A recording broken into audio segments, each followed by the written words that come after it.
What I wish people knew about suicide would be that people don't necessarily want to die, but they want to stop the pain.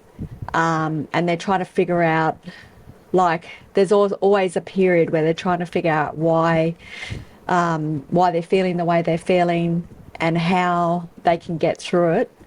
But sometimes they feel that, and I know going through it myself, my own suicidal ideations, it's not necessarily that I wanted to die, it's just I wanted to stop that pain. I wanted that pain to go away from me.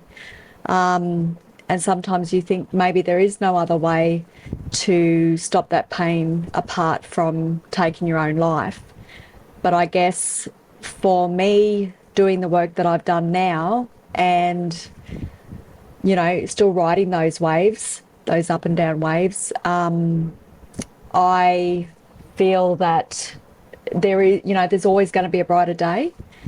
Once you make that final decision and go to that next chapter, and take your own life, there's no coming back from that. So I wish people would know before taking their own life that they are loved, they are cared for. People do care for you. You just need to find those right people for you to support you getting through and riding those waves with you and standing alongside you. The other thing I guess I would wish people knew was that when I look at people that might be struggling with mental health or suicidal ideations, that their reactions are not always what you see is what you get. There's always a bigger picture to it.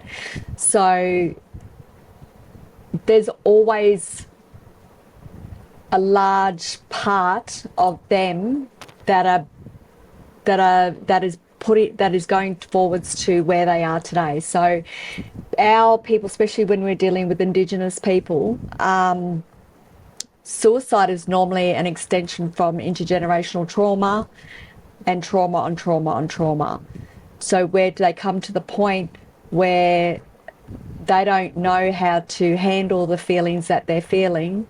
So when they get that burst of great emotion, they don't know how to deal with it. So instead what they do is they act on their impulse, and sometimes that impulse leads to death, which we need to try and look at ways to stop that and to provide the right people, services, lived experience areas that can help support those people to get through that impulse stage.